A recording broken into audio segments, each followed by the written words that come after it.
Shalom Bapak Ibu Saudara yang dikasihi Kristus. Bertemu kembali dengan Renungan Harian GKI Kebonjati bersama saya Ria Magdawati Turnip. Bacaan kita hari ini diambil dari Ulangan 6 ayat 6-7 dengan tema Tantangan Keluarga Kristen di Zaman Milenial.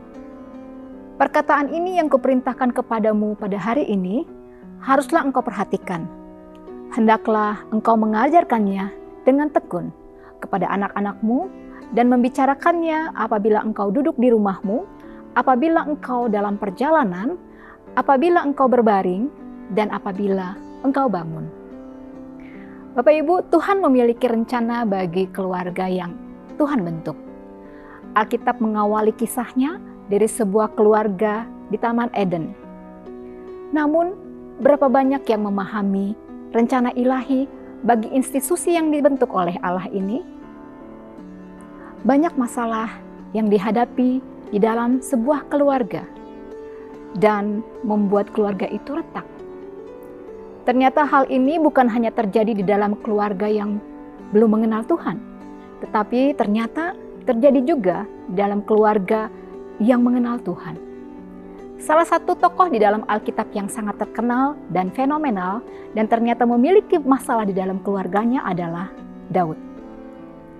Daud adalah seorang hamba Tuhan yang luar biasa, namun memiliki keluarga yang tidak pernah akur. Mungkin kita tidak pernah membayangkannya ya, keluarga seorang hamba Tuhan yang anaknya saling mencelakai satu dengan yang lain. Nah, Bapak Ibu, bagaimana hal ini dapat terjadi? Dalam setiap zaman, keluarga dihadapkan pada tantangan. Dalam zaman yang berbeda, masing-masing keluarga mengalami pergumulan yang berbeda. Tantangan keluarga Kristen di zaman sekarang yang mungkin disebut generasi milenial merupakan tantangan yang tidak mudah dan memiliki permasalahannya sendiri. Generasi milenial dinilai cenderung cuek pada keadaan sosial. Mereka mengejar kebanggaan akan merek atau brand tertentu. Padahal mungkin orang tuanya di rumah makan cuma 2 kali sehari. Itu pun sudah syukur. Kadang-kadang pulang kuliah, mereka kerjanya cuma nongkrong atau berkumpul bersama teman-temannya di kafe-kafe kekinian. Padahal kenyataannya mungkin di kosnya hanya makan mie instan atau makanan cepat saji.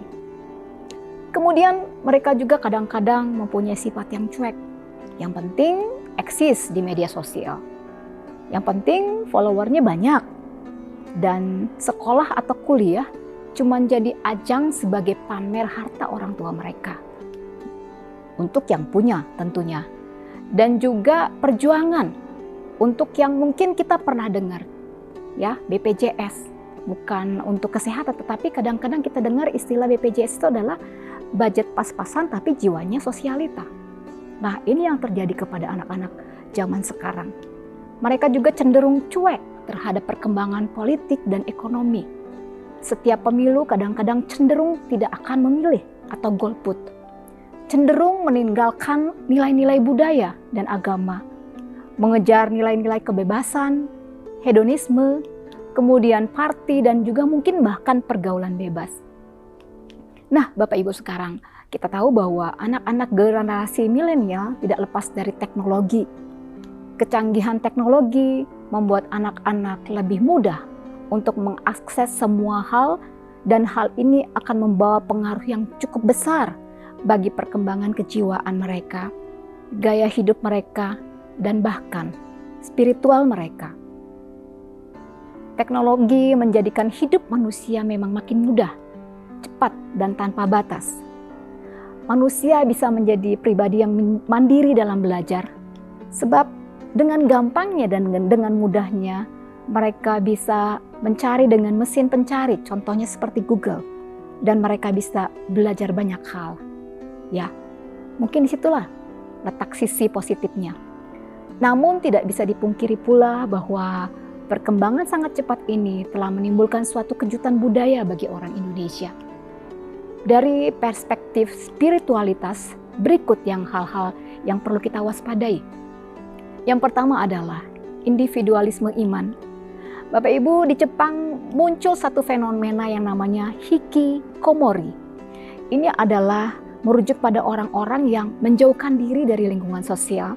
Mereka cenderung mengurung diri di kamar selama berbulan-bulan, bertahun-tahun, bahkan ada yang sampai puluhan tahun. Hikikomori terjadi karena mereka tidak merasa perlu berhubungan langsung dengan orang lain untuk hidup. Manusia bukan lagi menjadi makhluk sosial, melainkan makhluk individual yang bisa berdiri sendiri. Nah, ini yang membuat iman seseorang menjadi tergerus. Hubungan dengan Tuhan berubah menjadi sesuatu ranah pribadi. Keselamatan menjadi ranah pribadi. Kemudian pola hidup beragama menjadi eksklusif. Dan pada akhirnya, iman itu tidak mempunyai sumbangsih apapun dalam mentransformasikan hidup bersama dalam masyarakat. Memang, sekarang Alkitab dan interpretasinya bisa diakses dari mana saja. Renungan artikel sampai karya tulis teologi tidak hanya terbatas diakses di gereja saja. Kita bisa melihat khotbah yang menarik, kemudian yang berbobot, itu ada di radio, di internet, dan sebagainya. Tetapi keluarga-keluarga Kristen punya masalah serius terkait dengan 3 tugas utama dari Allah, yaitu bersekutu, bersaksi, dan melayani. Kemudian adalah informasi yang overload, merupakan istilah yang biasakan dipopulerkan oleh Alvin Toffler. Apa itu? Bapak Ibu, seringkali anak-anak generasi milenial ini dibombardir dengan informasi yang berlebihan, yang belum tentu kebenarannya bisa kita pertanyakan ya. Sadar atau tidak, melalui berbagai media informasi dari buku, radio, televisi, dan forum-forum diskusi yang lainnya, banyak beredar ajaran iman dan etika yang tidak dapat dipertanggungjawabkan. Fundamentalis, rasialisme, kemudian primordialisme itu bertebaran di era kebebasan ini. Kemudian juga ada website-website yang berplatform Kristen sekalipun terkadang memuat ajaran yang saling bertolak belakang satu dengan yang lain. Dan yang lebih berbahaya lagi adalah informasi yang kita tidak tahu validasinya itu apakah benar atau tidak. Seringkali broadcast melalui media sosial, kemudian email, kemudian spam seperti itu. Nah, sehingga membuat anak-anak kita harusnya aware. Bayangkan betapa besar ancaman spiritualisme yang dialami oleh generasi penerus kita. Peran Tuhan tidak lagi dirasakan bagi kehidupan. Manusia bisa mendapatkan apa yang diinginkan dengan teknologi. Mereka menguasai teknologi berarti menguasai dunia. Mereka beranggapan asal ada uang, teknologi bisa menjawab semuanya. Jika sudah begitu, semuanya seolah-olah bisa dilakukan oleh manusia. Bahkan seringkali hidup seseorang pun seolah hanya ditentukan oleh uang, bukan lagi oleh Tuhan. Dampaknya, peran Tuhan tidak lagi dirasa. Tuhan kurang dibutuhkan, dan itu berarti setiap kehendak Tuhan itu akan diabaikan oleh manusia. Lalu, apa yang harus dilakukan keluarga? Memahami dan menerapkan teknologi dan iman sebagai persekutuan yang saling melengkapi. Albert Einstein pernah menyatakan, "Faith without science is blind, and science is without faith is crippled." Itu berarti bahwa baik teknologi maupun iman, keduanya amat penting dan amat berguna dalam kehidupan kita. Keduanya tidak bisa dipisahkan, walaupun saling bertentangan tapi saling melengkapi.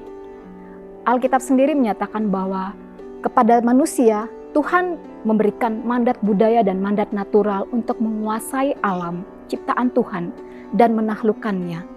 Terdapat di Kejadian 1 ayat 27-28. Teknologi dan iman diperkenalkan kepada anak-anak sedini mungkin, baik dalam keluarga, sekolah, lingkup pelayanan gereja, ataupun di masyarakat luas, agar mereka bisa melihat keduanya sebagai dua hal yang saling melengkapi. Orang tua sebisa mungkin harus mengikuti perkembangan dari anak-anak kita. Bagaimana kecenderungan-kecenderungan mereka di dalamnya. Perlu diciptakan kondisi menyeimbangkan antara generasi muda kita untuk bermental positif dengan cara menumbuhkan kesadaran sosial dan semangat hidup bersama dengan membangun komunitas-komunitas positif di lingkungan keluarga, gereja, sekolah, dan masyarakat. Dan biarkanlah anak-anak kita untuk bebas untuk mengetahui apa yang mereka inginkan, tetapi dalam batas yang wajar. Dan orang tua pun harus tetap mengawasi apa yang sebenarnya mereka lakukan setiap harinya. Seperti contohnya, kita menanyai atau bertanya kepada anak-anak kita untuk mengekspresikan atau menceritakan kejadian mereka hari ini, baik itu di sekolah, di lingkungan, di sekitar kejadian-kejadian mereka yang mereka alami. Buatlah anak-anak kita merasa nyaman dengan apa yang mereka ceritakan, bahkan bukan malah sebaliknya. Dengan seperti itu, orang tua jadi lebih tahu dengan siapa saja mereka bermain dan bergaul. Mencetak bahan-bahan literatur tentang tokoh-tokoh Alkitab yang menjadi penemu-penemu dalam bidang pengetahuan dan teknologi seperti Isaac Newton dan lain-lain, itu juga bisa menjadi pembantu kita supaya anak-anak bisa memahami. Berbagai bentuk pembinaan iman kepada siswa bisa diisi dengan materi yang seimbang antara iman dan iptek, dan juga mendorong dan mendukung anak-anak kita memiliki kemampuan intelektual yang baik untuk bisa terus belajar, contohnya berupa beasiswa dan kemudahan lainnya. Dan yang paling penting adalah memberikan tuntunan moral Alkitab yang terus-menerus agar teknologi bisa dikuasai dengan baik untuk tidak digunakan untuk kebanggaan yang bersifat destruktif, melainkan untuk memuliakan Tuhan yang bersifat konstruksif. Bapak Ibu, mari jadilah keluarga yang bijak dengan hikmat Allah untuk menghadapi tantangan di zaman milenial ini. Selamat menghadapi generasi milenial. Tuhan Yesus memberkati.